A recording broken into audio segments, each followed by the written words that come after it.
তারা হয়তো এই হাদিস জানে না, আল্লাহ পাক ওদের কানের মধ্যে আমার এই হাদিসটা যেন পৌঁছে দেন, আমিন।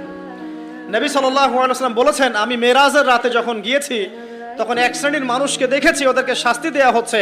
কি শাস্তি? জাহান্নামীদের রক্ত এবং পুঁজ ওদেরকে খেতে দেয়া হচ্ছে। জিবরাইল আলাইহিস সালামকে জিজ্ঞাসা করা হলো যে এরা কারা? তিনি বললেন, এরা আপনার উম্মতের সেই সব ব্যক্তি যারা মাদকদ্রব্য সেবন করত।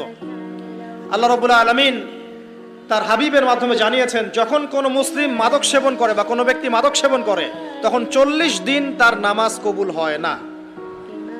এরপর যদি সে তওবা করে তাহলে আল্লাহ পাক তার তওবা কবুল করবেন ইনশাআল্লাহ।